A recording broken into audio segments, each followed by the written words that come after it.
My name is Nancy Bui. Today is November the 9th, 2010. I am in Orange County and I'm going to interview Mrs. Nguyễn Hạnh Nhân. This is a part of 500 Oral Histories project of the Vietnamese American Heritage Foundation.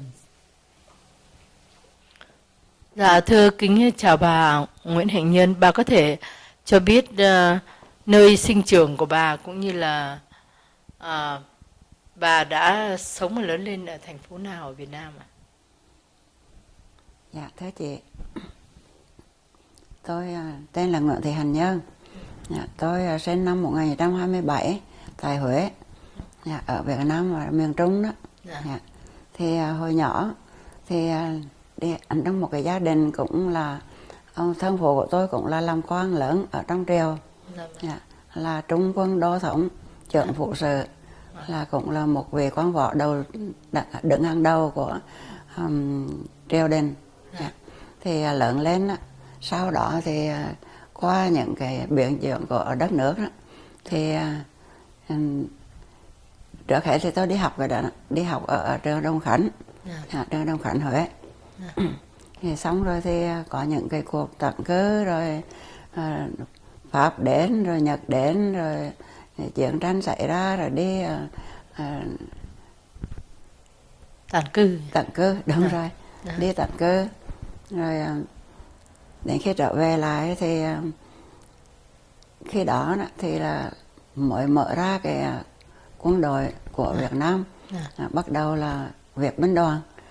Thì tôi xin vào làm việc ở đó với tính cách là đồng hóa thôi, khi đó là chưa phải là quân đội, chưa phải là mình chưa phải là lính. Dạ vâng, thưa bà, thì cái thời thơ ấu của bà mà là con của một ông quan võ ở tại Huế thì bà có những cái kỷ niệm gì đặc biệt với người cha là ông quan võ của mình không?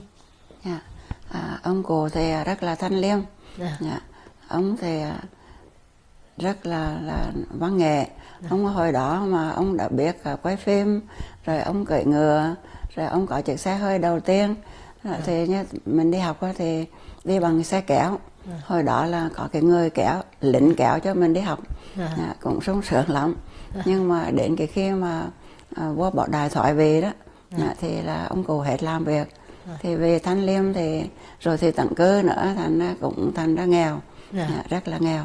Thưa bà, thì phải ông quan võ thì được vua ban cho một căn nhà. Bà có thể tả cái căn nhà của vua ban mà hồi bà nhỏ lớn lên sống ở đó với ba bà với cha? Vâng, thì hồi đó thì ông cụ không có một cái vua ban là thế này nè. Nói thì nói cho nó rõ. Ông cụ đầu tiên mà lớn của tôi là công chúa. Ông cụ là phò mã. Là công chúa gì ạ? Công chúa Ngọc Sơn. Là con của vua nào? Con của vua Khải Định. Dạ vâng. Hồi đó thì em của vua Khải Định. Em của vua Khải Định. Bà tên gì? Ngọc Sơn. Ngọc Sơn, dạ vâng. Thì bây giờ là cái ở Huế đó, ở cầu Đông Ba đi xuống là có cái phủ Ngọc Sơn. Thì ông cụ hai ông bà được cấp cho cái phủ đó để ở. Dạ vâng. Thì ông cụ thì bà mất sớm. Bà công chúa mất sớm. Thì mới đến viên của bà Mã là Kế Mẫu. Bà Kế đó. Bà Kế. Thành thì cái hồi đó nhỏ thì cũng đi vào trong cung, rồi cũng ông cụ đi theo ông cụ đi làm việc. Có những cái thời gian chơi ở trong cung điện cũng vui lắm. Thì vậy thôi, rồi những cái kỷ niệm nhỏ là như vậy. Dạ vâng. Thưa bà, thì cái lúc bà bắt đầu lớn lên chút bà biết thì hiểu biết nhớ, thì bà có nhớ là cái khung cảnh trong hoàng thành ở Huế như thế nào, và những bà công chúa sinh hoạt thế nào, bà có tham dự những cái đó không?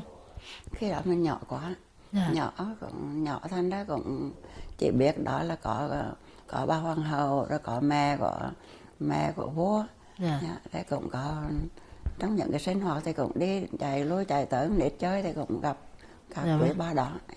Đối với bà thì những bà công chúa mới là những bà coi như hoàng hậu đó, họ có nghiêm trang quá không, hay là họ cũng sống đời sống rất là giản dị hay thế nào ạ? Rất là đời sống rất là bình lặng, rất là nghiêm trang, nhưng mà rất là hiền hòa. Còn những cung nữ thì sao ạ? Có nhìn thấy cung nữ? Hồi đó vua Bảo Đại thì không có cung nữ, Không có cung nữ. chỉ một bà hoàng hậu thôi. Dạ vâng. Dạ vâng. Thưa bà thì có cái kỷ niệm nào mà bà vẫn nhớ với người cha hay là người mẹ của mình vào cái thời thơ ấu không? Dạ, thì ba mẹ thì cũng là thương yêu mình đó, chiều chuộng. Ở Việt Nam hồi đó thì cũng không có những cái đòi hỏi gì nhiều, chỉ là đi học, rồi thì về, rồi nhiều khi đi chơi. Cuối tuần thì cho đi Thuận An, đi ở nhà có cái chiếc thuyền đó, chiếc đò đó, rồi đi về Thuận An những đêm trăng, là cũng cảnh rất là đẹp. Nhớ là những kỷ niệm rất là nên thơ. Dạ vâng.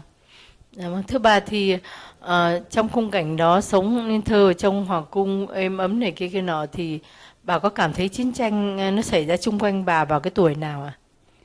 Khi đó thì khoảng năm 18, 19 tuổi thì là Việt Minh đến rồi đánh nhau về Pháp.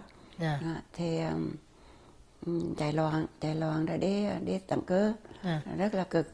Tận cư về nhiều khi ăn đi ở nhờ nhà người ta, ở nhờ nhà người ta quen, rồi nhiều khi phải ăn cháo, hay là ăn nấu cái trái bí đỏ mà là ăn thẻ cơm. Rồi đi ra ngoài chợ bán mía hay là bán khoai lang, để mà sống cho qua những cái ngày mà đi tận cư. Vâng. Thưa bà, con một ông quan mà số 1 võ, rồi có lúc bà cũng phải đi bán khoai lang với bán mía à? Dạ vâng. Dạ. Cái tên là của bà là Nguyễn Hạnh Nhân. Ngoài ra tôi nhớ là có những dòng họ vua thì họ là công tằng tôn nữ gì, bà có ở trong hoàn cảnh đó không? Không, mình là Nguyễn Thị. Mình là Nguyễn Thị, là họ Nguyễn, cũng là ông cố là Nguyễn Hữu Tiện, cũng là bên ngoài của cái cũng dòng vua đó, nhưng mà đều không phải là công tằng tôn nữ. Cái công tằng tôn nữ là cái dòng chính của từ vua Đồng Gia Long, Đồng Khánh, Khải Định xuống. Dạ vâng. Tức là con trai của họ, rồi sau đó là cháu của đích tôn của họ vân vân thì sẽ dùng là công tằng. Con gái là công tằng. Con trai thì là Ưng Bửu Vĩnh này đó. Ưng Bửu Vĩnh. Dạ vâng. Còn như bà thì là cha của bà là Phò Mã, nên là sang một cái ngành ngang mất rồi, thành là họ Nguyễn thôi phải không ạ? Dạ vâng. Dạ vâng. Thưa bà, cái chiến tranh mà lúc mà nó gay gắt nhất, mà lúc đó bà 17, 18 tuổi như vậy đó, thì bà có chứng kiến một cái cảnh đánh nhau, một cái trận chiến gì, sau đó nó có ảnh hưởng về cái việc bà coi như là nhập quân đội không? Khi mà trước khi tận cư đó, thì là ví dụ như thành phố đó họ bắn máu ché vào, thì cũng đổ nát, cũng thấy mình chạy đó, nhưng mà khi mình trở về mình mới thấy là nhà cửa đổ nát. Còn khi mình chạy trước rồi thành nó không có thấy cái cảnh chiến tranh từ hồi nhỏ. Rồi đến cái khi mà trở về thì phải đi xin việc làm, thì hồi đó xin việc làm thì cũng không có việc gì để mà làm. Thì có người họ giới thiệu cho một cái nhà buôn. Nhà buôn họ cần thông dịch tiếng Pháp, buôn bán với người Pháp khi đó Pháp trở lại. Thì cái nhà buôn đó ở ngoài đường Trần Hưng Đạo của Huế, thì họ cần một người thông dịch viên tiếng Pháp để đưa họ đi mua bán xin phép với người Pháp. Thì mình chỉ thông dịch thôi. Cho đến khi mà cái chỗ đó họ hết buôn bán rồi, họ kiểu như là không hiểu tại sao rồi họ ba mẹ đau rồi sập tiệm, họ nghèo đấy, họ không buôn bán nữa. Thì khi đó mình lại đi làm việc khác. Thì hồi đó ông cô đó thì khi đó là thành lập Việt binh đoàn. Thì ông cô là quen thân với các ông tướng. Hồi đó là như là họ chưa lên tướng, hồi đó là ông Nguyễn Ngọc Lễ, ông Trần Nguyên An, sau này mới là lên tướng, nhưng hồi đó hình như là đại ủy đại tá gì đó. Thì ông mới giới thiệu, ông mới nói thôi để cho con tôi nó đi vô làm ở trong quân đội. Thì người ta nhận vô làm kiểu là assimile, nghĩa là đồng hóa với những cấp bậc ở trong quân đội. Rồi thì Pháp nó qua, khi đó là Pháp, sau đó thì Pháp qua, họ mới lập một cái đoàn nữ phụ tá, nữ phụ tá trong quân đội, thì mình thấy vào, thì đầu thì đã thành ra năm đó là năm 1952, mình nhập ngũ vô làm việc trong quân đội năm 1950, đến năm 1952 đó, thì tổ chức cái đoàn nữ phụ tá. Đoàn chúng ta làm việc một thời gian cũng là làm những việc nhiều ngành ở trong đó, thư ký, đánh máy, y tá, xã hội, truyền tin, những cái công việc mà phụ nữ có thể làm được.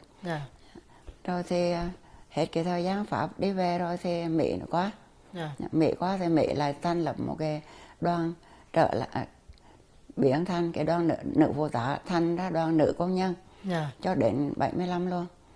Là thành ra là chúng tôi là nữ công nhân trong quân lực Việt Nam Cộng Hòa. Thế bà nói đến cái nhóm nữ trợ tá lúc đầu là có chừng bao nhiêu chị em tất cả?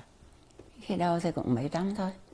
Nhưng mà đến khi 75 thì cũng gần 6.000. Gần 6.000 người. Phải nữ ở trong quân đội. Thưa bà thì cái công việc đó nó có phải ra chiến trường không? Có ai phải ra chiến trường không? Nữ quân nhân thì không có nhiệm vụ tác chiến. Nữ quân nhân là tuyển mộ vào để thay thế nam quân nhân ra mặt trận. Thì nữ quân nhân làm những cái việc ở trong văn phòng và xã hội cũng có đi ra mặt trận, nhưng mà ở hậu tuyến để mà đem quà cho thương vệ, cho đem quà cho những anh chiến sĩ, hoặc là tải thương những người bị thương đưa về hậu cứ để mà chữa bệnh, vậy là đưa về các quân y viện, tổng y viện. Thưa bà, như vậy là cho đến lúc năm 1975 như bà nói là có trên 7.000 người gần 6.000 gần 6.000 người. Và họ thật sự ra thì quân số lý thuyết là 1% của quân lực Việt Nam Cộng Hòa. Thì ví dụ như là trong quân lực có 1 triệu quân thì nữ quân nhân là 10.000. Như vậy qua cái số đó thì mình lúc đó là năm 75 là mình khoảng trên 600.000 người. Mới 6.000 người. 6.000 người, mà tức là mình chiếm 1% của quân đội Việt Nam Cộng Hòa. Tức là lúc đó bà nghĩ là quân đội mình ngày 75 nó 30 tháng 4 75 là có khoảng trên 600.000 không? Hay cỡ đó hơn? Dạ không, cũng cả triệu. Cả triệu. Cũng cả triệu. Dạ vâng. Nhưng mà cái nữ quân nhân chỉ mới tuyển ở ngang đó thôi. Dạ vâng. Còn tuyển màu tiếp, nhưng mà ngang đó thì bị kiểu như mình đã mất rồi đó. Dạ vâng. Thưa bà, làm việc với các chị em nữ quân nhân rất nhiều, làm những công việc trợ tá cho tất cả quân đội, thì bà nghĩ đó cái công việc đó nó khó khăn khó nhọc lắm không? Dạ, cũng tùy công việc. Việc nào thì cũng nó có khó khăn của cái việc đó. Thì tại vì mình làm việc đem hết lòng ra mình làm. Ví dụ như y tá thì làm tại các quân y viện, chăm sóc cho các thương bệnh binh, rồi đi theo các bác sĩ để mà lo cho các anh em nằm ở trong các phòng bệnh, hoặc là mình đi ra tiền tuyến để mà hậu cứu đó, đi theo các xe cứu thương đưa lên trực thăng để đưa về hậu cứu, hoặc là trước những cái tử thi của những anh em bị chết đưa về các quân y viện để làm mai táng. Thì nhiều công việc lắm. Ví dụ như ở trường tin thì là nghe điện thoại, làm tổng đài, rồi xã hội thì lo cho các trại gia binh, lo dạy có con em nhỏ lên binh sĩ, lo cho vợ con của họ thiếu cái gì thì mình giúp đỡ cái đó để cho các anh em yên tâm để ra mặt trận. Bà có thể nói cho những người trẻ biết là ở trong đó là cái sắp xếp thứ tự sĩ quan, hạ sĩ quan như thế nào, như là người làm sĩ quan phải qua những cái điều kiện như thế nào, qua những lớp thi như thế nào, và có bao nhiêu sĩ quan, bao nhiêu hạ sĩ quan? Có những ví dụ như là tuyển mộ đó thì có bằng trung học á, thì là trung sĩ, có bằng tú tài đó, có bằng trung học á thì là trung sĩ, có bằng tú tài ấy, thì là sĩ quan, sẽ đi học những cái lớp đào tạo sĩ quan. Có nhiều cái lớp, chúng tôi có một cái trường gọi là trường huấn luyện nữ quân nhân ở đường Nguyễn Văn Thoại ở Việt Nam. Thì chúng tôi là đào tạo những hạ sĩ quan, có những lớp hạ sĩ quan, có những lớp sĩ quan. Cái lớp sĩ quan đầu tiên thì gửi qua bên Mỹ để học rồi đi ra sĩ quan của như là tương đương của sĩ quan của Mỹ. Có những cái khóa học để đưa sĩ quan đi qua Mỹ sau này để mà kiểu như mà học cái cách chỉ huy những cái công tác để làm việc về. Thì hạ sĩ quan thì có những cấp trung sĩ, thượng sĩ, sĩ quan thì chuẩn úy, thiếu úy, trung úy, đại úy, rồi lên thiếu tá, trung tá, đại tá. Thì cấp bậc đầu tiên lớn nhất của chúng tôi là đại tá. Thì khi đó là đại tá Trần Cẩm Hương. Trần Cẩm Hương là trưởng đoàn nữ quân nhân. Còn chúng tôi thì có những một số độ khoảng chừng 5 trung tá. Thì tôi là trung tá. Chị Lưu Thị Huỳnh Mai trung tá, chị Nguyễn Thị Hằng trung tá, chị Hồ Thị Vẽ trung tá. Còn thiếu tá thì cũng nhiều. Rồi đại úy dưới thì rất là nhiều. Thưa bà, như vậy là bà làm trung tá chỉ huy phó hay sở trong cái nữ quân nhân, đoàn nữ quân nhân? Dạ không, thì trưởng đoàn nữ quân nhân thì có người trưởng đoàn là chị Hằng, phó trưởng đoàn chị Hương là trưởng đoàn, rồi đến chị Nguyễn Thị Hằng là phó trưởng đoàn. Còn bên chị Vẽ là chỉ huy trưởng cái trường nữ quân nhân. Còn bên tôi là phân đoàn trưởng nữ quân nhân không quân. Tôi ở bên không quân. Rồi có người là phân đoàn trưởng bên hải quân. Có người là phân đoàn trưởng quân đoàn 1, quân đoàn 2, quân đoàn 3, quân đoàn 4. Rải ra khắp hết cả miền Nam. Các cô thì chi đoàn thì lại xuống các tiểu khu. Cũng lo những cái việc cho trong văn phòng, cũng lo những cái việc xã hội, rồi tùy những việc để mình phục vụ. Thế tức là cái chức vụ cuối cùng của bà là phó phân khu, phân đoàn trưởng nữ quân nhân tại không quân, và với Bộ tư lệnh không quân ở Tân Sơn Nhất. Với lon là trung tá. Thưa bà, bà có cái nhiệm vụ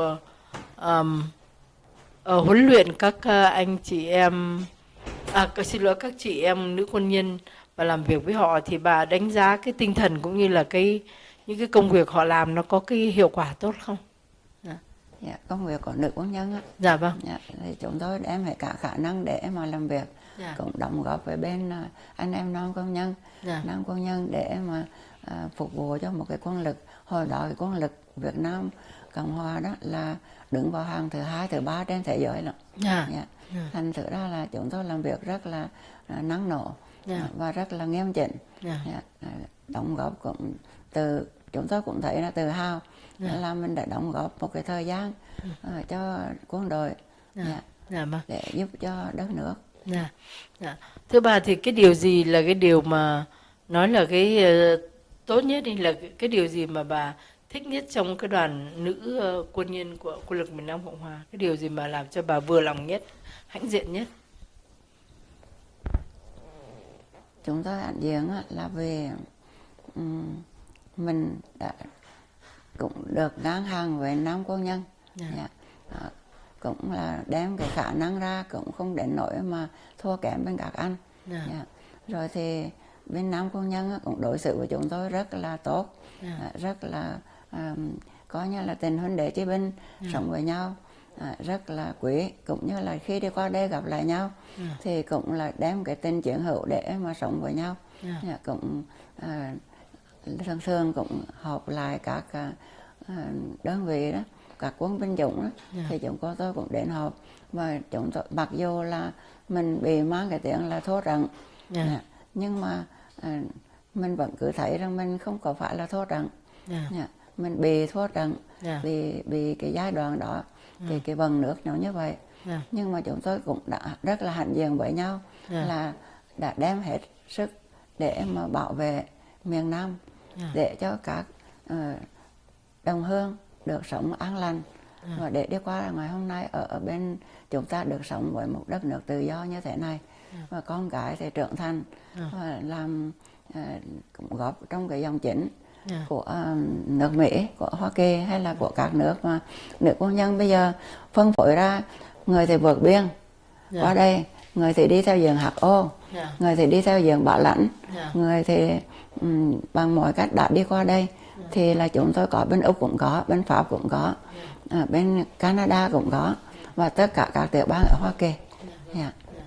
Chúng tôi cũng đem có cái khả năng cũ để mà làm những cái việc có ích. Thưa bà thì cái điều gì khó khăn nhất và cái điều gì làm cho bà không có hài lòng nhất đối với với cái đoàn nữ quân nhân của quân lực Việt Nam Cộng Hòa? Điều gì khó khăn nhất và những cái điều gì bà còn mong ước nó làm nhiều hơn nữa mà chưa làm được? Thật sự ra thì cũng có cái gì mà khó khăn ở trong quân lực Việt Nam Cộng Hòa mà chúng tôi làm việc. Chúng tôi chỉ rất tiếc là không có còn được tiếp tục để mà đưa cái quân lực Việt Nam Cộng Hòa nó mạnh lên nữa và để giữ vững cái miền Nam. Thành thử ra là cái nỗi đau của chúng tôi là cái nỗi đau chung của nam nữ chúng tôi đã bị gọi là thất trận, không làm tròn cái nhiệm vụ đối với đồng hương đồng bào, nhưng mà thật sự ra thì cũng phải lỗi tại mình. Thưa bà thì bà nghĩ gì về cái chính sách của người Mỹ trong chiến tranh Việt Nam và đặc biệt là đối với đồng minh Nam Việt Nam của họ? Cái chính sách thật sự ra thì mình là phụ nữ đi làm việc thì cũng không để ý đến chính trị nhiều, thành ra cũng hiểu chứ cả. Đến khi mà mất nước, đến khi mà tưởng giống mình đầu hàng á, thì khi đó mình mới là thất vọng và rất là buồn. Thì mình cũng không hiểu tại sao, mình chỉ biết lờ mờ rằng là đồng minh bỏ vì cái quyền lợi của nước Mỹ thì người ta phải bỏ mình, và mình là nước nhược tiểu thì mình phải chịu trần thôi, mình phải chịu. Thành cũng rất là tiếc là Mỹ đã bỏ chúng ta để bây giờ cái Việt Cộng nó gọi là nó thống nhất đất nước, nhưng mà đem cái đất nước vào một cái hố sâu vực thẳm mà dân chúng quá đau khổ, quá nghèo khổ. Hồi xưa đó, dân chúng đâu có bị áp bức như vậy đâu. Bây giờ thì họ tham nhũng quá trời, rồi thì dân chúng thì họ cướp đất của dân chúng đến nỗi người hồi xưa mình là người cày có ruộng, mà bây giờ cái người nông thôn không có đất để cày, họ bán rồi họ đi làm sân gôn, họ đi làm đến nỗi mà dân đi về thành phố để mà đi bán vé số, đi ăn xin hay là đi làm những công việc quá cực mà cũng không đủ ăn. Thành thấy rất là tội nghiệp. Thưa bà thì cái ngày 30 tháng 4 năm 75 bà đã đang ở đâu và làm gì? Ngày 30 tháng 4 75 thì mình là trong quân lực Việt Nam Cộng Hòa. Thì cái sáng đó là đang ở nhà thì nghe đầu hàng, nghe cái lệnh đầu hàng, thì khi đó mình khóc nữa. Tự nhiên tức tưởi mà khóc, tự nhiên mất tất cả, mọi người mất hết. Thành thử ra là đó là cái nỗi đau mà rồi cũng phải chịu thôi, tại vì ông tưởng, ông tổng thống cuối cùng ông đầu hàng thì mình làm cái gì được. Thì cũng tưởng là đầu hàng rồi mình đi làm ruộng hay là mình đi buôn đi bán chứ mà sống nuôi con thôi, đâu có ngờ là phải đi ở tù. Thì họ phẫn phờ, họ nói như là cấp tá thì đi ở tù 1 tháng, đại úy trở xuống thì đi ở tù 10 ngày. Thì ai cũng chuẩn bị như vậy cả. Thì đến khi đi vô tù rồi cái thì 1 tháng, 2 tháng, 1 năm, 2 năm, 3 năm, 4 năm, có người 10 năm, có người 15 năm, người cuối cùng mà được về như mấy ông tướng hay là mấy cấp mà lớn là 17 năm. Thành rồi thì là mất hết, không còn cái gì trong tay cả. Khi đi qua Mỹ thì 2 bàn tay trắng, nhưng mà rất may là với cái sức người, cái khả năng của người Việt Nam rất là kiên trì. Thành thử bây giờ thì ai cũng có nhà có cửa, con cái lớn lên nó cũng thành tài. Thưa bà thì chuyện gì xảy ra cho trên 6.000 nữ quân nhân của lực Việt Nam Cộng Hòa khi mà cộng sản chiếm Việt Nam, miền Nam Việt Nam thưa bà. Yeah. Thì đó như là tôi đã nói là sĩ quan thì vào tù, hạ sĩ quan thì đi về. Hiện tại ở Việt Nam có những cô sĩ quan đi ở tù không đủ 3 năm, phải trên 3 năm mới được đi theo diện HO, còn dưới 3 năm thì ở lại. Thì bây giờ sĩ quan mà vậy là hạ sĩ quan ở bên đó rất là nghèo, thì chúng tôi ở bên này có cái quỹ tình thương nữ quân nhân, chúng tôi đóng góp nhau để gửi về giúp đỡ cho chị em ở bên nhà. Tuy là cũng đầy đủ, các chị em cũng khổ, người thì đi bán bánh, người thì đi bán kẹo, người thì đi ở đờ, người thì đi bốt bán, người thì về quê. Thì ai cũng sống trong cái cảnh mà đau thương, cái cảnh mà mất mát, nghèo khổ như vậy hết.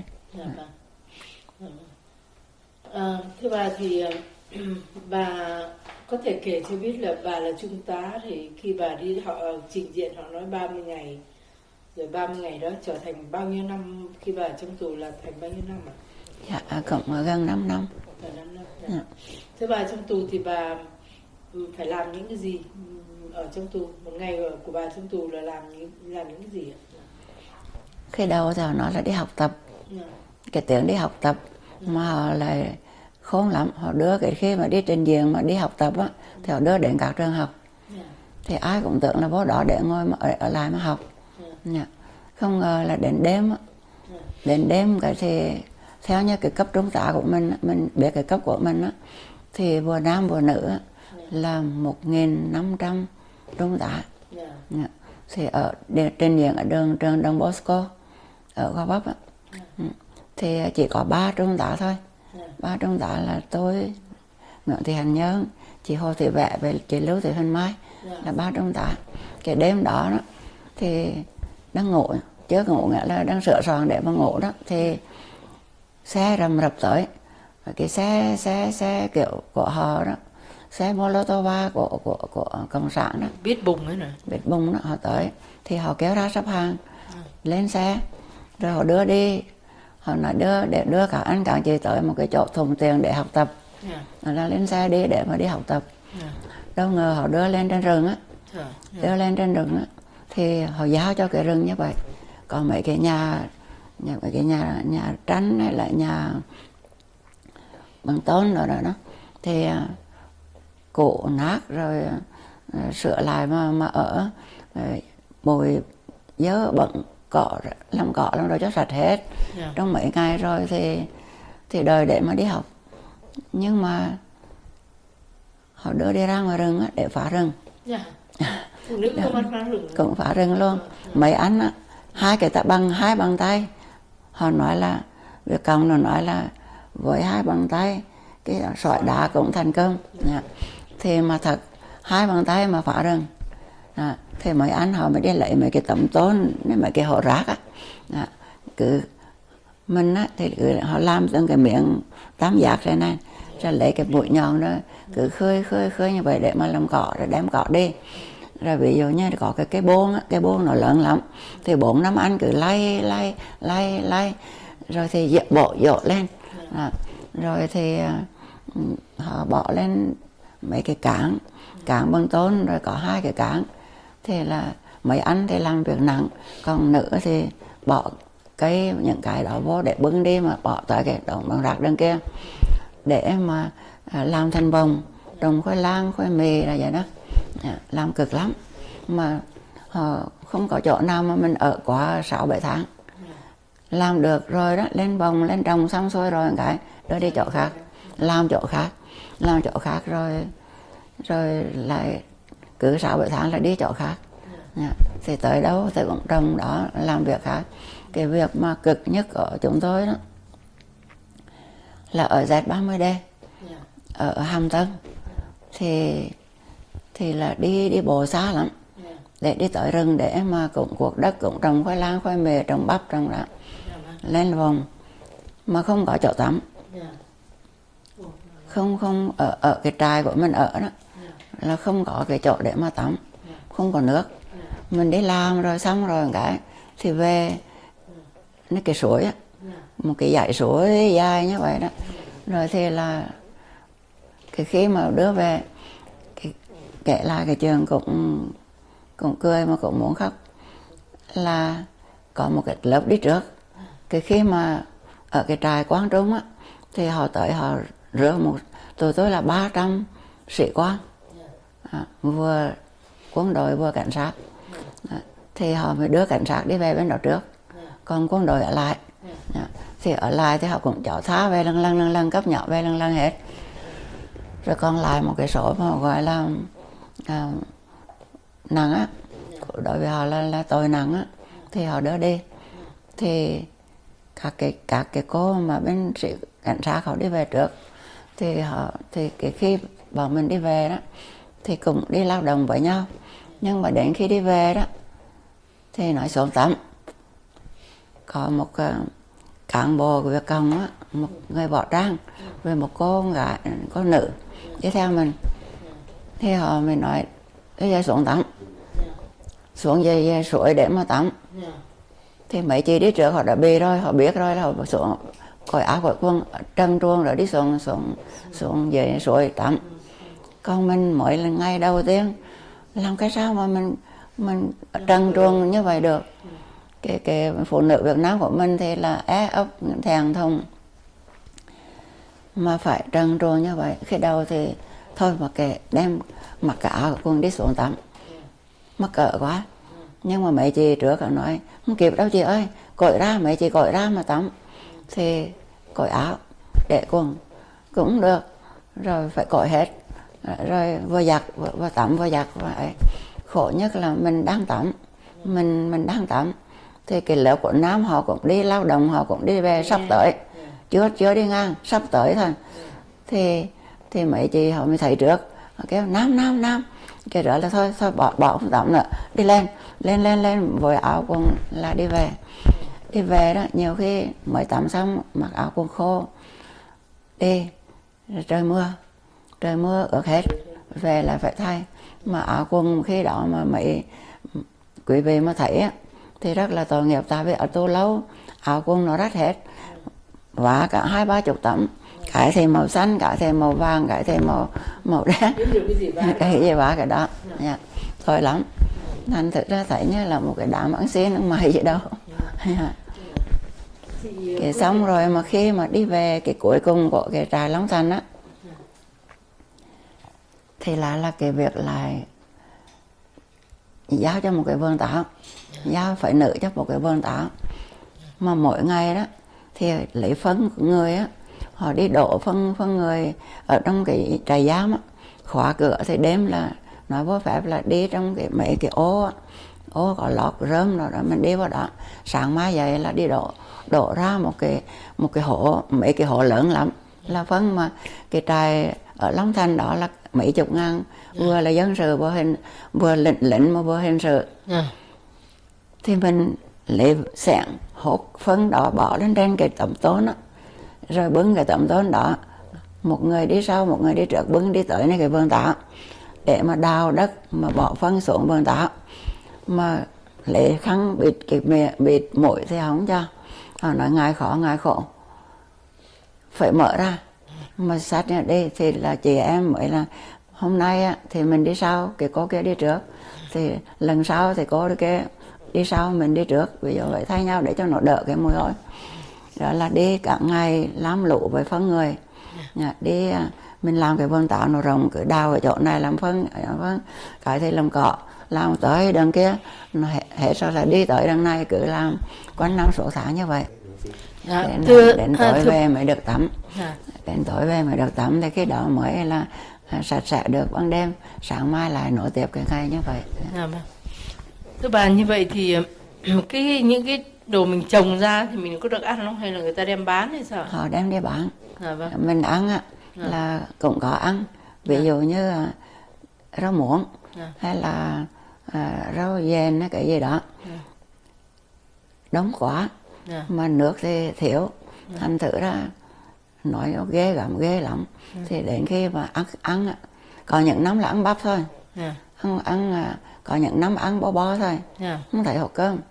Có những năm có những cái lúc mà ăn canh á, ăn như vậy rồi có một cái thau mà đừng canh, 6 người thì được cái thau như vậy. mà voi đó nó lanh bênh ở trên nước á, còn dưới thì rau. Mà mình không thể không có cái mà rau xanh được, phải ăn. Nhưng mà ăn á, thì mọi người có một cái lon gigo để mà đi lấy nước mọi người một lon gigo thì đổ cái nước trên đi rồi mọi người bỏ vào một ít nước làm lại cái nước đó để mà ăn. Cực lắm. Rồi cái người nấu là cũng là người tù hay ai Cũng nấu là mà tù nói nấu. nấu ghê thế ạ? Cũng là tô nấu. Nhưng mà tô nấu thì ô nước thì cũng phải chiều đó, rửa không sạch. Khi mà họ bỏ phân, họ bón bằng phân người lên trên những cái vòng rau như vậy thì có voi. Có voi thì lấy về thì rửa mà rửa đâu có sạch được. Thế bà có đủ no, dù ăn bo ăn bắp, ăn rau nổi lềnh bềnh toàn giòi nó có được ăn no không? Ăn thì cũng không lận vậy thôi chứ cũng đâu. Có nhiều khi chỉ một bữa ăn chỉ là 3-4 miếng sắn, 3-4 miếng khoai mì, hay là 5-6 củ khoai lang sùng nhỏ vậy thôi thì đâu có đủ no. Đi làm thì mệt nhưng mà ăn thì cũng đủ no. Nhưng mà còn cái là cứ 3 tháng thì hay là 2 tháng tùy trại thì họ cho gia đình đến thăm nuôi, thì gia đình đem đồ ăn tới cho mình thì cũng có được những ngày no. Thưa bà, ăn uống thì như vậy, còn khi ốm đau thì sao? Ốm đau thì thuốc, không có thuốc. Họ có những cái viên thuốc mà xương tâm liên, gọi là xương tâm liên mà không biết làm bằng cái gì, đau chi cũng uống tới đó hết á. Thế khi hình như là nó như là viên thuốc hay nó là cái gì xuyên tâm liên?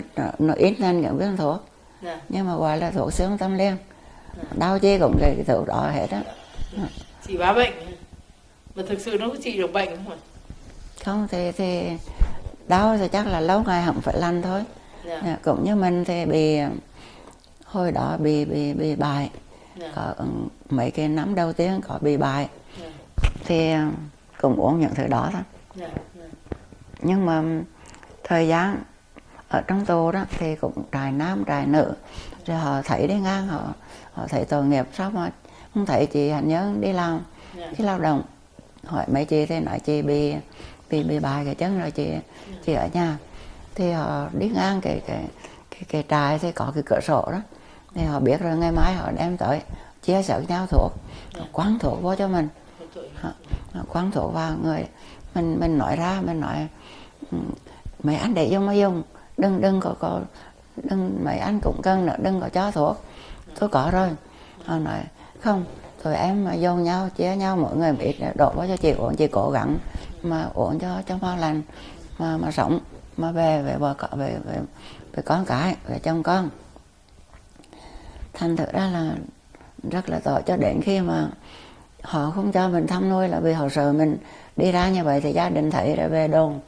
Đến sau rồi gần lành rồi thì khi đó gia đình mới đem thuốc vào phải uống tiếp, đến khi đó mới lành rồi thì ra lao động.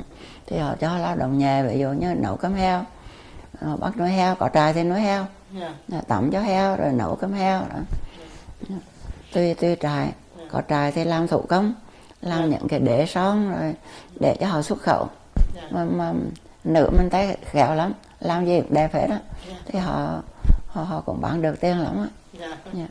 Thưa bà, ăn thì thế, uống thì đau mình như vậy, còn hỏi về vấn đề phụ nữ, vệ sinh phụ nữ thì khi lúc có kinh nguyệt thì như thế nào? Thì không phải như bên này đâu, bên kia thì xẻ áo xẻ quần ra rồi lót rồi giặt rồi xay lại đó. Nước không có. Ví dụ như đi nói chuyện bố phép đi vệ sinh, không có giấy vệ sinh đâu, chỉ là rửa như vậy thôi, cứ đem nước đi mà rửa thôi. Thành thử ra đi lao động những cái nơi có nước thì mình cũng có những cái số nước, mà những nơi mà như là Z30D không có nước ở trại thì mọi người đi làm sát theo một cái xô, rồi đến khi tắm xong là xách nước ở nơi suối đem về, rồi mình dùng cái nước đó để đánh răng hay là để đi vệ sinh này. Thưa bà, cái số mà nữ quân nhân ở chết trong tù có đông lắm không? Dạ cũng có một chị Vân là chết ở trong tù. Rồi có những chị đẻ trong tù nữa. Có những chị mà khi đi ở tù thì mang thai. Rồi vào trong đó thì khi mà bụng lớn rồi đó thì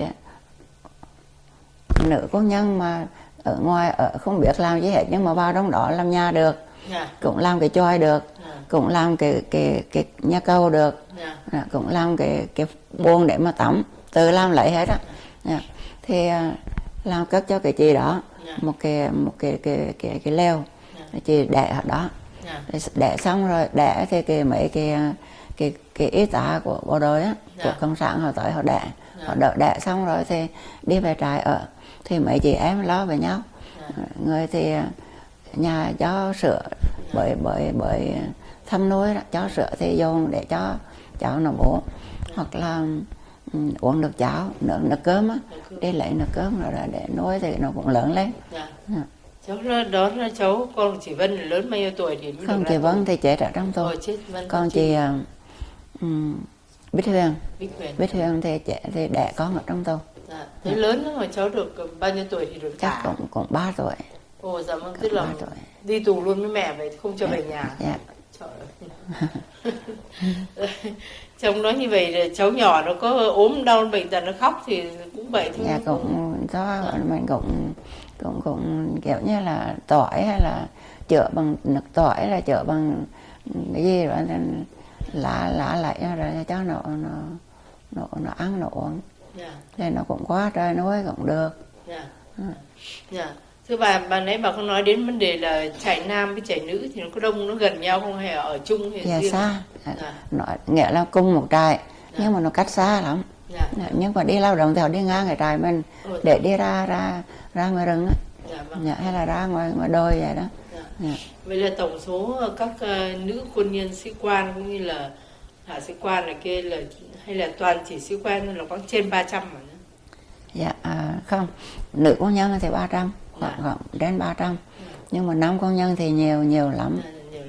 Và nữ quân nhân nói trên 300 là toàn là những người sĩ quan từ cấp úy trở lên đến cấp thiểu úy thôi. Thiểu úy cho tới đại tá Hương mà đã chết rồi. Vâng. Thế bà như vậy là bà được tù bao nhiêu năm, bao nhiêu tháng à? Dạ thì nó gần 5 năm đó. Cái ngày mà họ thả về có cái dấu hiệu gì đặc biệt không hay là họ biết trước như thế nào? Họ tha nhiều cách lắm. Có người thì đang ngồi, cũng có những cái lúc đi lao động mà cũng có những cái tuần thì ngồi để mà nghe họ nói về cộng sản, về chế độ, về hoặc là họ chửi bới mình, nghĩa là họ nói những các chị là bán nước, các chị là ngồi không ăn bám, hay là họ ngồi họ giảng cho mình nghe, mình phải ngồi mà nghe. Thì có những cái lúc thì tự nhiên đó là kêu chị A soạn đồ đạc đi về. Đó. Thì có cái lúc đó thì ví dụ như là cá nhân của tôi đó thì về là cách khác. Tự nhiên họ kêu lên một số cũng khoảng chừng 10 người á, thì để riêng lên đó ngồi viết lại, nghĩa là cái kế khai lý lịch của mình mà đi ở tù như vậy là cũng cả 100 lần mà kế khai, thành nó phải nhớ cho kỹ những cái mình đã khai để khai cho nó giống nhau. Thì lên bắt khai lại rồi hứa về là không được làm chính trị bây giờ vậy á. Thì rồi khi đi lên làm giấy tờ đó để mà về đó thì là dặn về lại trại, không được nói cho ai biết là sắp về. Đó, không nói cho ai được biết là sắp về. Thì cứ làm thinh như vậy, mỗi ngày đi lên làm giấy tờ rồi là đi về, mà biết là mình sắp về, mà mấy chị hỏi lên làm cái gì thì nói lên khai lý lịch, chứ không dám nói là về. Mấy chị mà nói là mấy chị sắp về đó là mấy chị sẽ bị ở lại, thành ai dám nói chứ hết. Đến cái ngày cuối cùng hết là cũng xong rồi, xong cái tuần đó rồi là đi lao động lại, đi ra lao động, đừng ngồi chồm hổm, chứ đâu có ghế rồi gì đâu, ngồi chồm hổm ngoài rừng á, đợi người ta kêu từng toán đi ra rừng để mà lao động. Thì tự nhiên mấy cái chị đi làm giấy tờ ngày hôm kia trở lại lấy đồ đạc đi về. Nó nghĩa là bất ngờ, những cái mà họ nhớ đi về mà rất là bất ngờ. Thưa bà có thể cho biết cái cảm tưởng của bà khi họ nói là bà sắp được về, mà dù giấu nhưng mà cái cảm tưởng như thế nào, mình mong đợi ngày về, mình nôn nao, mình vui mừng hay như thế nào? Dạ, mừng lắm chứ. Dạ. Mừng mà ăn cũng không được nữa, ngủ cũng không được nữa. Dạ, tại vì mình biết được một tuần. Dạ. Còn những chị không biết á thì tự nhiên lại kêu đi về. Còn một cái mà cần phải kể là mình có một chị là chị Hồ Thị Vẽ, Trung tá Hồ Thị Vẽ. Thì ông chồng cũng đi ở tù, ở ngoài ông chồng cũng đi ở tù. Thì ông chồng chết, ông chồng bị, họ nói là ông tự tử, cắt cơn máu tự tử. Nhưng mà theo người ta nói thì hình như không phải, họ đánh chết rồi họ làm như vậy. Dạ vậy. Dạ như vậy. Thì á mình và chị Vẽ là thân, thì họ mới kêu lên trên cái ủy ban của họ, họ lên họ nói cho biết trước. Mình chỉ kêu một mình thôi, mà chị Vẽ không biết chi hết. Kêu mình đi lên, hồi đó là ở Quang Trung. Thì đi lên họ nói là chị ngồi đó, đó cho chị biết là biết chị là thân với chị Vẽ. Thì cho chị biết là anh chồng của chị là tự tử chết rồi. Mình nói cho chị biết để chị chuẩn bị tinh thần. Thì khi nào mà chúng tôi kêu chị Vẽ lên báo tin á, thì chị Vẽ về để chị an ủi chị Vẽ. Còn bây giờ cho đến khi mà chúng tôi chưa có đưa cái tin cho chị Vẽ biết, chị không được nói với ai, kể cả chị Vẽ không được kể cho chị Vẽ nghe. Thì mình cứ để trong lòng như vậy, mà mình nhìn chị Vẽ, mình thương quá mà chị không nói, mà không làm sao mà nói được, không có nói chuyện là anh chết rồi. Mình không ăn được, mình cũng ngủ không được. Mình thấy cái chuyện khổ quá, tôi chị Vẽ quá, mà tôi cho anh chồng chị Vẽ quá. Mình biết mà không cho mình nói. Cái thì chị Vẽ chị để ý, chị nói Nhân, từ cái khi mà trên ban cán bộ kêu Nhân lên á, có cái gì đó mình để ý thấy Nhân sao mà về Nhân buồn lắm là mà Nhân không ăn, mình biết Nhân ăn rất là ít, mà thấy cái vẻ của Nhân làm sao, Nhân nói cho mình biết đấy, có cái gì mình ăn ủi Nhân. Mình nói không, lên làm giấy tờ giống có gì hết. Dì nói không tin được, phải có cái gì. Tại vì cái cử chỉ của Nhân nó là lắm đó. Thì mình nghĩ ra, mình nói thế này nè. Cái bữa đó mình không giữ được. Mình mới nói rằng bây giờ mình hỏi Vẽ, nếu như mà anh chồng mình mà chết á, thì Vẽ an ủi mình sao? Mình nói một chuyện của mình thôi. Thì chị Vẽ chị nói là thì nhớ đừng có buồn, tại vì sống cái chế độ này nó cực rồi thôi, thì sống đi, chết đi là thoát nợ, chết là thoát nợ, mừng cho anh á, nhớ đừng có buồn. Chị tưởng là mình chồng mình chết, nhớ đừng có buồn, cứ mừng cho anh, tại vì sống bây giờ không biết làm nghề ngỗng chứ mà ăn mà thấy con cái như vậy thì làm sao mà không buồn được, khổ lắm, chả tha chết cho rồi. Mình muốn chết cho rồi mà chết không được, mà anh đã chết như vậy là nên mừng cho anh, mà cầu nguyện cho anh. Rồi thôi, nó mà anh chết thiệt hả? Mình nói không, mình bị dù rồi thôi bỏ qua đi, ngày khác chị gửi tiếp theo chị hỏi. Mình không bị mất được, mình phải nói. Mình nói khi nó đi ra cái chỗ vắng gần cái bếp á, mình mới nói Vẽ hỏi quá thì mình phải nói, nhưng mà Vẽ phải hứa với mình là Vẽ phải giữ bí mật, mà phải giữ bình tĩnh, mà đừng có tỏ ra cái gì giống như mình mấy bữa nay nha. Mình nói cho Vẽ biết á, bữa kia Vẽ khuyên mình như vậy. Bây giờ nếu trường hợp của Vẽ lấy những cái lời Vẽ khuyên đó để áp dụng cho Vẽ, thì Vẽ thấy có chịu được không? Mà nếu mà mình nói là anh Thanh mất, ông chồng vậy, nếu anh Thanh mất mà Vẽ biết như vậy thì Vẽ những cái gì Vẽ khuyên mình mấy bữa nay áp dụng cho Vẽ, thì đúng những cái lời của Vẽ nói như vậy rất là đúng mà rất là hay. Mà Vẽ phải giữ bình tĩnh cho đến khi người ta tin cho Vẽ biết. Bây giờ Vẽ giả vờ không biết nha, nếu mà Vẽ biết, Vẽ khóc và Vẽ làm cái gì đó thì họ sẽ cho mình ở tù lâu. Thì chị cũng bình tĩnh, giỏi lắm, bình tĩnh đó, chỉ có 2 chị em biết thôi. Cho đến cái ngày đó, một tuần sau thì họ kêu chị Vẽ lên, Thì mình biết rồi, mình đi ra mình đứng ở cái bắt đầu gần đó mình đợi. Chị đi xuống, chị ở trên kia thất thểu đi xuống cái thôi mình ôm chị, hai chị em ôm nhau, khi đó mới là khóc đã đời. Còn mấy bữa nay là cứ nén là thành thử ra là để nói cho những người mà không biết thấy những cái lớp của chúng tôi, cái tuổi của chúng tôi đó, thì đã trải qua những cái chuyện như vậy đó. Thưa bà thì ông nhà có ở trong quân đội có phải đi học tập không? Dạ không, ngược lại thì anh lại về dân sự. Hồi đó anh làm về trình dược viên, gọi là visitor medical đó. Dạ, thì anh không đi học tù.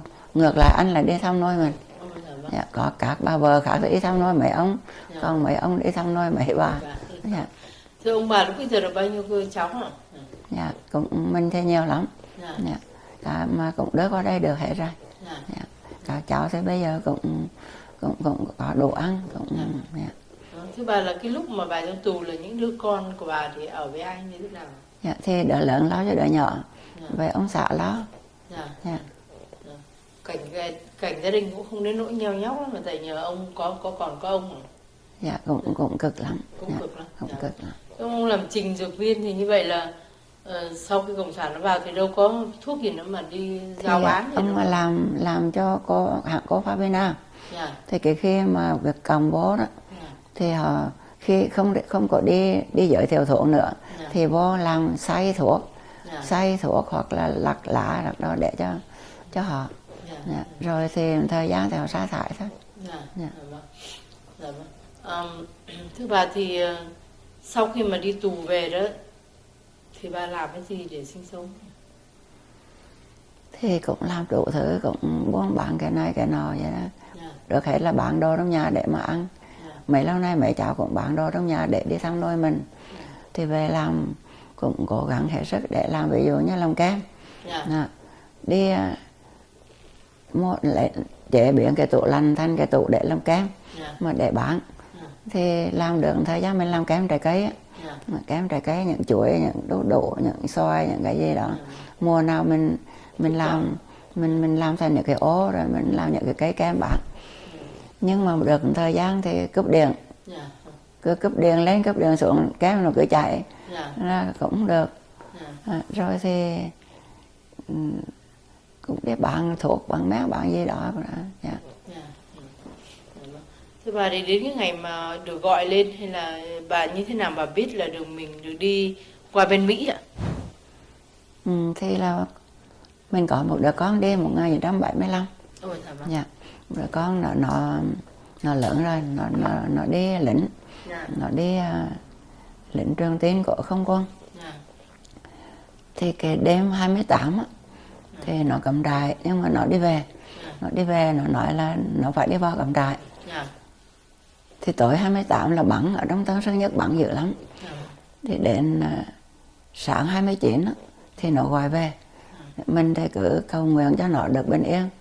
Thì nó gọi về.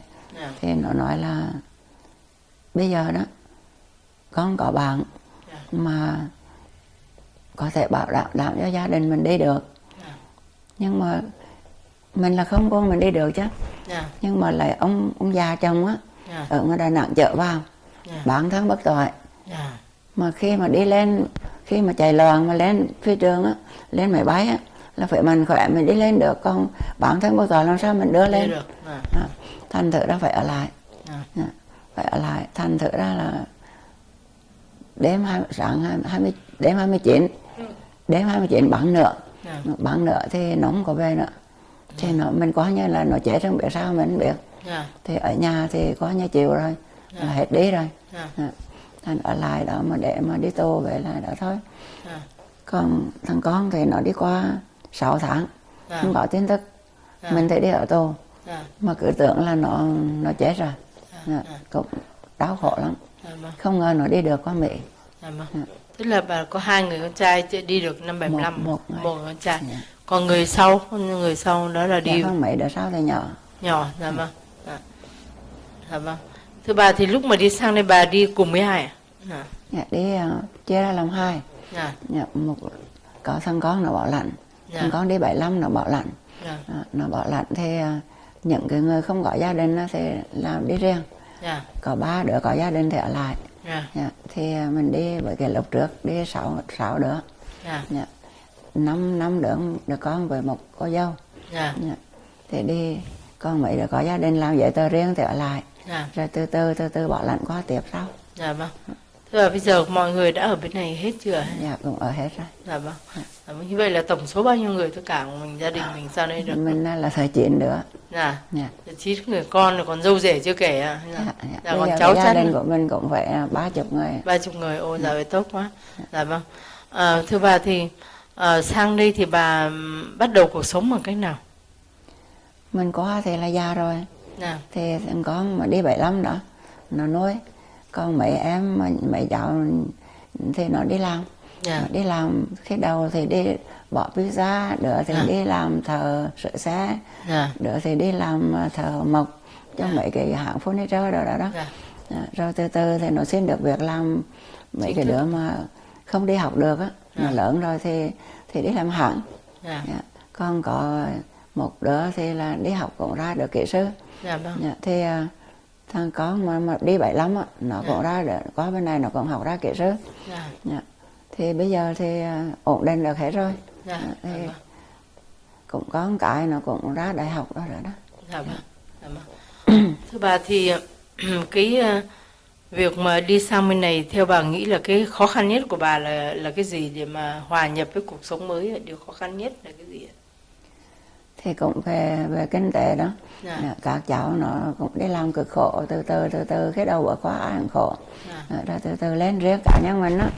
Thì lại không có đi làm vì già rồi.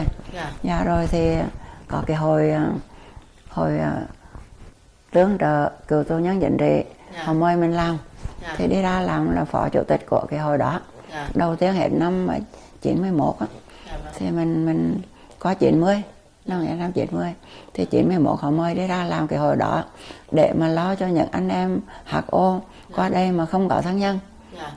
Mình bảo lãnh họ qua rồi đi xin việc cho họ làm, thuê nhà cho họ ở, xin đồ đạc cho họ, xin cho họ đi học rồi vậy đó, giúp đỡ cho họ. Một thời gian khi mà hết cái HO rồi đó thì mấy anh mà họ đã tổ chức cái hồi HO cứu trợ thương phế binh đó, để giúp cho những anh em thương phế binh ở bên Việt Nam về quả phố đó, thì họ lại mời mình. Thì mình thấy cái công việc cũng tốt. Thì già rồi mình ngồi ở nhà làm cái gì thành rảnh đó thì đi làm cái đó.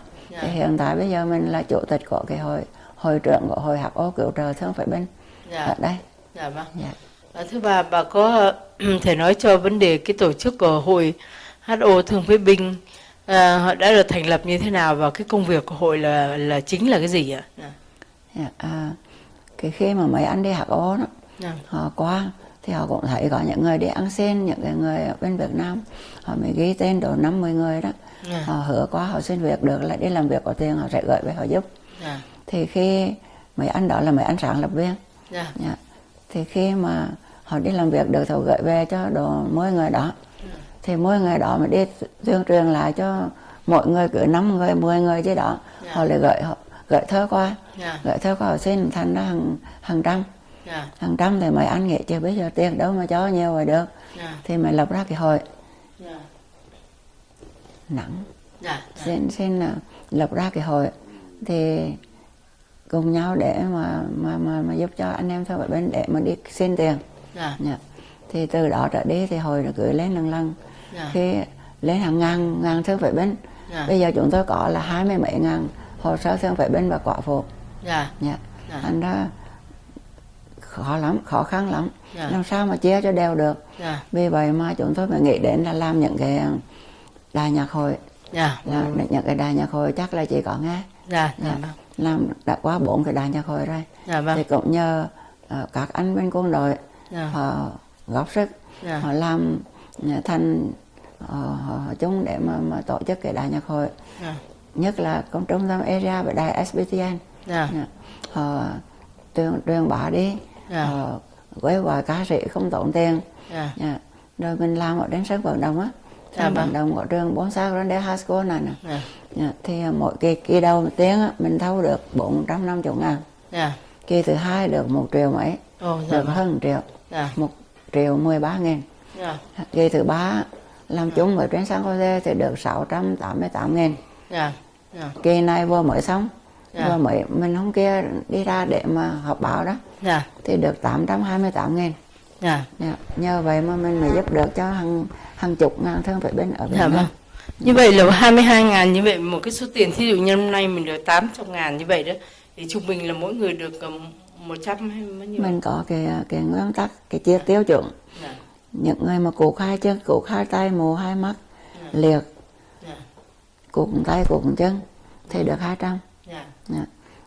Những người mà cụt một chân, cụt một tay, Dạ. hay là bị thương một mắt, hay là bị thương nội thương Dạ. thì 100. Dạ. Quả phụ thì 50. Dạ. Mà những người quả phụ mà đau hiện tại đang bệnh hoạn, ung thư cái gì đó thì mình giúp 100.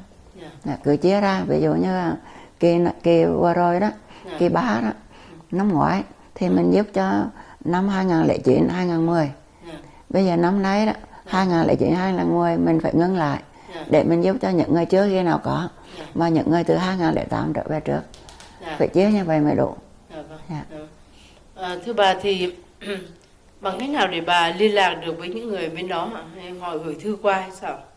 Mình không có thể nào mà thông báo bên Việt Nam được, nhưng mà anh em họ tự thông báo với nhau. Dạ. Dạ, họ tự đi đồn cho nhau. Dạ. Rồi họ gửi thơ qua, họ gửi giấy tờ qua. Dạ. Những người nào mà thiếu giấy tờ thì mình viết thơ về, Dạ. mình nói với họ bổ túc giấy tờ, Dạ. phải cho kỹ. Mình rất là trân trọng tiền của đồng hương đã đóng góp cho mình á. Thành thử ra mình phải nghiên cứu cho thật kỹ. Có những hồ sơ gian Dạ. thì mình cũng biết được hết á. Tại vì trong cái hội của mình cũng 20 người cũng là cựu quân nhân, thành ra biết thể thức cái số quân làm sao, Dạ. giấy tờ làm sao, Dạ. bị thương ở mặt trận nào thì thuộc cái sư đoàn nào, Dạ. bị thương ở tỉnh nào, ở sư đoàn nào thì lại nằm của người Việt nào. Dạ vâng. Thì họ viết ra mà sai thì là biết liền. Dạ vâng. Dạ. Tức là bằng cái sự coi như là người ta gọi là cross check, tức là cái người này biết được cái gì thì báo, thì cuối cùng thì Dạ. bà cũng nghĩ là cái số 22.000 người cũng coi như là cũng rất là chính xác chứ ạ? Dạ. Có thể có những người mình cứu xét kỹ rồi đó. Dạ. Thì mình vô sổ, Dạ. vô sổ xong lên danh sách gửi tiền về. Thì khi gửi tiền về đó thì mình không có ai đại diện ở Việt Nam hết. Dạ. Chỉ qua những cái dịch vụ ở đây thôi. Dạ. Những cái dịch vụ này mình yêu cầu họ khi gửi tiền về đưa tới tận nhà, Dạ. và qua cho đúng cái thương tật của họ Dạ. mới giao. Dạ. Thì khi mình gửi đi cho họ đó, mình không cho họ biết cái số quân. Dạ. Nhưng mà khi họ giao tiền á thì cái người thương phải bên đó phải ghi cái số quân Dạ. vào cái hồi báo đưa qua. Dạ. Thì bên này mình so lại, Dạ. mình mới biết là đúng người của mình. Dạ vâng. Dạ. Có những người họ không nhớ số quân, Dạ. nhưng mà họ viết cái thơ mình đọc mình thấy đó là lính của mình. Dạ. Mà họ sơ quá họ đốt giấy tờ, Dạ. mà hoàn cảnh thì quá tội nghiệp, Dạ. thành nó cũng có cho đặc biệt. Dạ. Khi bà nói số quân đó thì ai cung cấp cái số quân ở bên này để mình biết mình? Cái số quân họ cho, Dạ. cái giấy tờ nằm trong giấy tờ của họ. Ví dụ như một cái hồ sơ là gồm có một cái hình của họ để mình thấy họ cụt tay cụt chân. Dạ.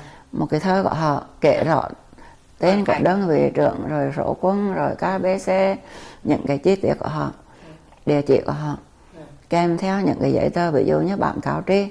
Thì trong bản cáo tri đó là có cái chứng thương cụt hai chân, cụt hai tay, mù hai mắt, thì đọc cái đó thì biết. Không có cái giấy tờ đó thì có cái giấy mà của bệnh viện chứng nhận. Dạ. Không có cái giấy đó nữa thì có cái bản báo cáo tổn thất, Dạ. cũng có ghi ở trong đó. Dạ. Đó. Thì ước xét như vậy đó, thì mình biết cái hồ sơ mà sở dĩ nó nhiều như vậy đó là vì có những người họ đi về Việt Nam, Dạ. rồi họ thấy, họ gặp, Dạ. rồi họ lại đem qua, Dạ. đưa qua từng sốc cho họ. Dạ. Rồi có những người mà các tiểu bang khác, Dạ. họ cũng có những cái hội mới giúp như vậy, Dạ. những cái nhóm nhỏ. Dạ. Bây giờ họ nhiều quá, họ không có tiền họ giúp, họ tưởng mình là trung ương, Dạ. họ dồn về từng hộp. Dạ. Thành ra những cái người nào mà mình coi mà đã có trong hồ sơ rồi đó, đã có trong hội rồi á, thì mình bỏ ra. Dạ. Mà những cái chưa thì mình giúp. Dạ. Mà 20 mấy, hồi trước là mấy trăm với mấy ngàn á, Dạ. thì mình làm quyển sổ. Dạ. Mình cứ dở ra, mình viết tên này, mình tìm từng người tên. Dạ. Nhưng mà bây giờ nó lên tới 20 mấy ngàn người. Thì mình phải những cái hồ sơ đó mình chỉ lấy cái số quân mình ghi vào thôi. Còn một cuốn sổ mà ghi toàn là số quân thôi. Đó. Thì cái số quân đó nó nằm ở cuốn sổ nào, ở cái sổ nào trong cuốn sổ. Đó. Thì mình lấy một cái hồ sơ mới, mình coi cái số quân của anh này đã có trong này chưa. Nếu có rồi thì thôi, nếu chưa có thì coi như là mình chưa giúp. Thì khi đó mình mới ghi tiếp vô thêm vào. anh đó mới tìm được, chứ không thì không có cái phương pháp đó là chịu không biết làm cái sao. Thưa bà, thì làm cái công việc này thấy nó nhiều việc quá như thế, rồi từ vấn đề mà đi mà nhận thơ, rồi bóc thơ, rồi đọc thơ, rồi tìm hiểu xem người đó có đúng là thương phế binh hay không, rồi về truy coi như là đánh giá xem họ thuộc loại 1, 2, 3 như thế nào. Rồi mỗi một năm lại làm một cái công việc gọi như là một cái buổi mà văn nghệ lớn như thế, tổ chức bán vé vân vân, thu tiền đủ thứ như vậy, thì bao nhiêu hội mình có bao nhiêu người và họ làm việc bán thời gian hay nguyên thời gian hay như thế nào thưa bà? Các anh chị em mà làm việc ở trong hội chính thức á, thì cũng khoảng chừng 20 mấy 30 người đấy. Có những người họ làm âm thầm ở nhà, mình giao cho họ những cái việc để làm ở nhà. Có những mà không muốn đưa tên ra. Có những người ví dụ như có người làm website, có những người làm đánh máy. Mình đưa cái giúp cho ai rồi đó thì đưa cái danh sách đó để đưa cho cái anh đó, anh đánh máy lại, hay là ân nhân cho bao nhiêu thì mình ghi tên ân nhân của đó. Thì cứ mỗi thứ tư đó thì bảo người Việt họ đăng giúp cho mình free. Những ân nhân đã cho tiền, những thương phế bên mình đã cho, những quả phụ mình đã cho, thì đưa lên báo. Thì đó là cái người phụ trách về báo. Rồi có người phụ trách về computer. Thì cái khi mà có một chị đi lấy thơ, một chị là đi tới bưu điện để lấy thơ về, mình lấy sách người ta cho để riêng, thơ của thương phế bên để riêng, chia ra từng tỉnh để riêng. Rồi cái chị có cái nhóm mà lo về vùng 1, vùng 2, vùng 3 ví dụ vậy. Thì Huế Quảng Trị giao cho ai, Cần Thơ giao cho ai, Khánh Hòa giao cho ai, thì những cái chị đó là những cái chị lo.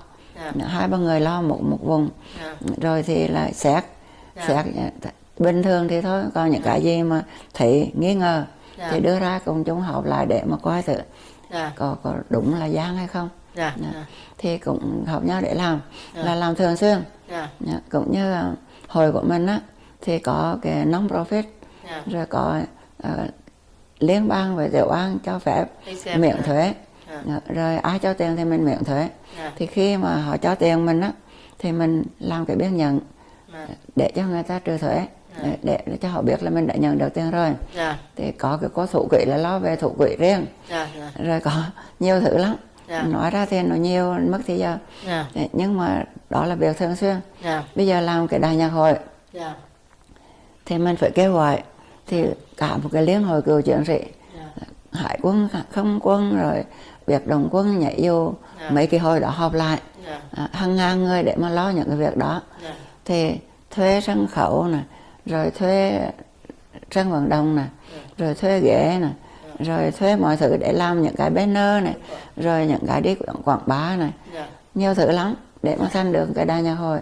Cũng phải là mấy tháng. Thành vì vậy mới được nhiều tiền. Thì trong cái số mà mình giúp 22.000 người, có bao nhiêu người là người nữ quân nhân? Nữ quân nhân không có bị thương. Không bị thương. Tại không có ra mặt trận. Cũng có một đôi người thì họ bị trúng đạn trong khi đi di tản, hay là đi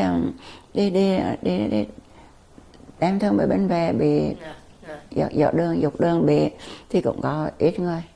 Cũng 3-4 người thôi chứ cũng có nhiều.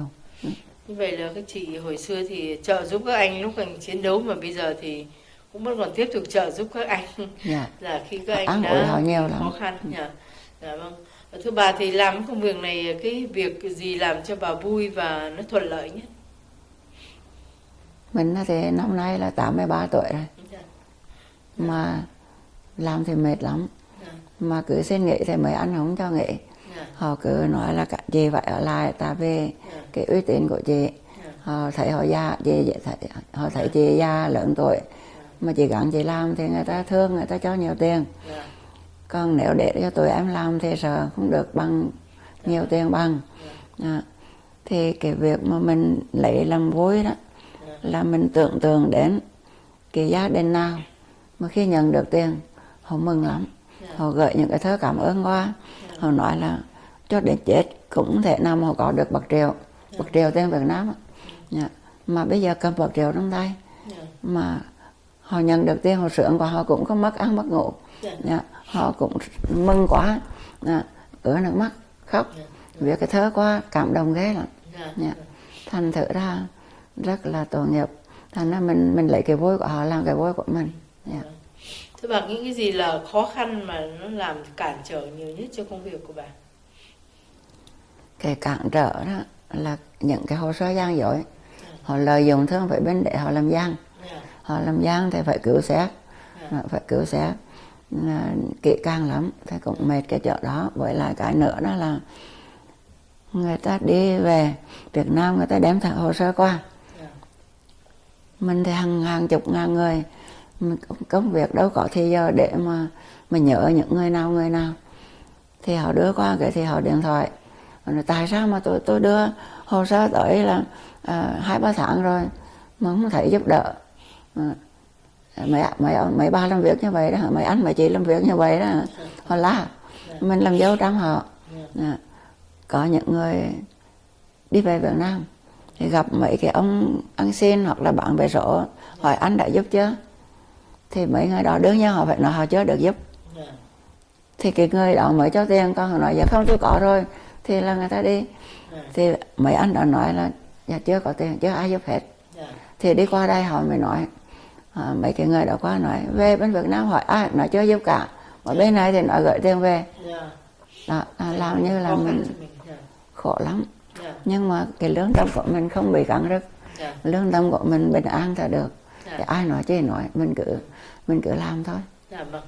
Thành cái tiếng thị phi nhiều khi họ cũng không có tôn trọng sự thật là bao nhiêu, họ chỉ biết nói cho nó có chuyện, phải không? Cũng như mình làm đâu có lương, các anh chị em làm đâu có lương, cứ làm vì là thương mà làm, mà đã vô rồi là không có rút ra được, vô rồi là thấy tội quá không có thể nào mình mà nghĩ được, thì cứ làm với nhau như vậy. Cái thì họ lại không biết, nhiều khi họ nói chia nhau, trong đó họ chia nhau người 5.000 7.000 đấy. Ví dụ nhiều khi họ nói bà nhớ bà nói vậy nói chứ mà bà không có lấy tiền đấy. Làm sao mà mình không thấy tiền, mình thấy trách thì thấy đưa cho cô thủ quỹ bỏ vào nhà băng, mình có thấy đồng tiền, không có một đồng bạc nào, mà con cái của mình nó còn bỏ tiền vô nữa, nó còn giúp thêm, hay là mình thiếu cái gì bố chị văn phòng nó đi mua, hoặc là thiếu cái máy computer nó cũng đi mua, nhưng mà họ đâu có biết, thì thôi họ nói chứ thì họ nói thôi. Thưa bà, thì sang đến đây hoạt động như vậy thì bà nghĩ cái gì về cộng đồng của mình ở bên này, cái vấn đề mà xây dựng cộng đồng cũng như là vấn đề coi như là làm được một cái gì đó cho cái lớp trẻ nó tiếp nối, bà có suy nghĩ gì về vấn đề đó? Mỗi lần làm đại nhạc hội đó thì mình đều có mời tổng hội sinh viên. Mấy em rất dễ thương, họ vô cũng năng nổ, cũng đi bán vé, cũng đi tiếp tân, rồi cũng đi sắp ghế, cũng làm đủ mọi thứ, làm cái lùm rác. Mấy em rất giỏi, họ có lòng ghế lắm. Thì họ cũng biết, tại vì đa số các em thì cũng gia đình của cựu quân nhân hết, thì họ cũng thấy cái nỗi khổ của cha mẹ, cũng như là của cha chú, của anh em, thì họ cảm được, họ thấy được, thì họ mới ủng hộ cho mình. Thành thử ra là mình cũng đang muốn cái lớp trẻ thế mình để mà làm, nhưng mà các em thì trẻ thì phải đi làm việc, làm cái này là phải về hưu để có thời giờ làm. Còn vừa đi làm có những anh cũng đi làm, rồi cũng tới làm, nhưng mà chỉ làm được cuối tuần thôi. Còn cũng như mấy em vậy, thì các em đó rất là sẵn sàng để mà tiếp tay với cha chú, các cô chú để mà giúp cho Thương Phế Binh. Cũng là thấy các em cũng là lập những cái tổng hội sinh viên, rồi cũng đi dạy Việt ngữ, rồi cũng biết là bảo tồn cái văn hóa của Việt Nam, rồi các em cũng đi tranh đấu để mà treo được cờ vàng ba sọc đỏ ở thành phố. Rồi các em cũng có những cái hoạt động rất là hay, rất tốt. Thành thử ra là nhiều khi mình không cần nói, các em cũng ý thức được cái nhiệm vụ của các em. Nhưng mà lớp lớn này phải làm gương. Mình làm nhiệt tình thì các em nhiệt tình theo. Các em thấy công việc đúng thì các em theo đó để mà làm về sau. Thưa bà có nghĩ rằng vấn đề mà gìn giữ cái văn hóa của Việt Nam trong gia đình Việt Nam tại hải ngoại này là quan trọng không, và tại sao? Thì khi nào mình cũng nhắc nhở cho con cháu biết là đừng có quên cái quê hương của mình là nước Việt Nam ở bên kia Thái Bình Dương. Họ đang đau khổ hay là họ đang bị áp bức hay cái gì đó, các con các cháu ở đây sung sướng như vậy đó, thì phải nhớ đến những cái người đang nghèo khó ở bên Việt Nam. Rồi sau này nếu mà đất nước có cái gì thay đổi, mà họ có dân chủ tự do nhân quyền gì đó mà về được á, thì tiếp tay về lớp trẻ ở bên Việt Nam để mà xây dựng lại đất nước. Không thôi bây giờ thì phân hóa quá đấy, bây giờ nó gian dối, nó lùng bài, nó không thể tưởng tượng được cái ở bên Việt Nam bây giờ nó quá tệ hại lắm.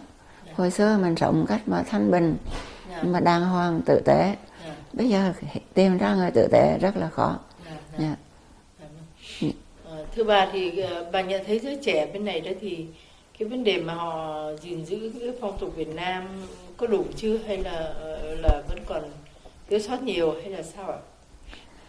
Ở bên này đó thì các em thì cũng biết, tại vì những gia đình Việt Nam thì cha mẹ cũng biết hướng dẫn cho con cháu. Tuy nhiên mình sinh ra tại ở đất nước này thì nó phải theo cái phong tục của đất nước này. Nhưng mà ví dụ nhé, ông bà nói tiếng Việt Nam để cho nó trả lời được tiếng Việt Nam, thì nó được hai cái language thì nó cũng biết rằng là nó là người Việt Nam. Thì khi mà các cháu các em nó biết như vậy, mình thì chưa có khi nào đi về Việt Nam, nhưng mà con cháu cũng chưa được dịp đi về, nhưng mà cũng hay cho nó coi những cái hình ảnh đó, để cho nó thấy, thì nó cũng biết. Cho nên cái trường bảo tồn văn hóa rất là nên. Thưa bà thì cuộc đời của một người phụ nữ Việt Nam mà xuất thân từ một gia đình vua chúa, phải nói là hàng cao cấp nhất ở trong miền Nam, mà bà cũng phải đi qua những cái quãng đời rất là khổ, buôn bán khoai lang mía ở ngoài đường, rồi trải qua cuộc chiến tranh thì bà cũng phải vươn trải, và cuối cùng là bà phải đi vào trong quân đội phục vụ, rồi sau đó lại đi tù đầy, rồi khốn khổ đủ chuyện hết, và sang này bà cũng cố gắng làm những cái việc có ích lợi cho xã hội mặc dù tuổi đã lớn. Thì tất cả những cái đó bà cuối cùng bà coi như là đúc kết được một cái bài học gì mà bà muốn truyền lại cho giới trẻ? Thì là mình có một cái hồi đó mình có viết mình định viết cái hồi ký, nhưng mà rồi mình bỏ dở. Nhưng mà trong này mình tặng chị cuốn sách này, chị trong này mình có ghi có một cái đoạn của nữ tù nhân. Mình viết cái đoạn nữ tù nhân này, cái năm đó ở tòa soạn báo Viện Đông họ làm cái bài thi viết về tù cải tạo. Thì mình đâu có muốn thi đâu. Thì mấy bên ngoài tòa soạn Viện Đông họ nói nam viết nhiều quá muốn có nữ, chỉ viết cho một bài. Thì mình nói tôi viết dở lắm, có hay. Họ nói không, chị cứ viết đi. Thì mình mới lấy, khi mình mới qua mình làm cho hội tương trợ của tù nhân nhận trị á, mình làm chủ bút một cái tờ báo gọi là tờ Hội Ngộ. Thì mấy anh họ viết bài, mình đi xin bài mình viết vô để cho các tù nhân họ qua họ đọc cho họ vui. Thì người này kể cái này, kể cái kia, thì mình phải viết bài vậy. Thì mình kể cái chuyện mình đi ở tù ở trong này. Thì đến khi đó mình mới lấy những cái bài đó ra, mình đúc kết lại ít thôi. Đây là mới một phần thôi. Thì mình gửi ra cho họ. Ai ngờ mình được giải thưởng thứ 3. Thì trong này mình có kể hết á. chị về chị coi cái này. Dạ. Thì các em họ cũng đọc cái này. Thì coi như mình có cái câu là mình nói cái câu này nè: hồi tưởng lại thời gian qua, tôi biết ra đây không phải để kêu gọi tình thương, cũng không phải dám đóng góp vào thời điểm lịch sử, mà chỉ với ước mong tầm thường là giúp cho một số chị em phụ nữ yếu đuối, suy gẫm để có can đảm chấp nhận, chịu đựng những không may bất ngờ xảy đến trong đời mình, tập rèn luyện cho mình gan dạ hơn. Cũng như mình khuyên cái lớp trẻ sau này cũng vậy. Vì chúng tôi, những nữ quân nhân, những nữ tù nhân, sau thời gian đen tối đó đã gượng dậy nổi và đã đứng lên được mà đi. Thì bất cứ gặp cái giai đoạn nào cực khổ mình cũng chấp nhận được, sung sướng mình cũng đã qua. Thì bây giờ mình cứ tiến lên, mình cứ can đảm mình vượt lên thì nó sẽ qua hết. Thưa bà còn muốn nói cái điều gì mà chúng tôi chưa có hỏi tới, bà có muốn nói ra không? Thì đây là một cái dịp để bà có thể chia sẻ thêm. Mình thấy như thế này nè, chị cái mục đích của chị đến phỏng vấn mình á, thì mình nghe thoáng là chị sẽ đưa vô các trường học cho các em lớp trẻ. Thì mình rất buồn là về cái lịch sử của nước Việt Nam đó bị bóp méo, họ viết sai, họ viết sai lạc, họ cái bên nước Mỹ này họ đâu có biết, thành họ đưa vô những cái hồi ký của những cái người họ bên Việt Cộng, họ viết sai, họ làm cái lịch sử viết sai, đưa vô trong trường học, thì các em bị học những cái bài vở đó.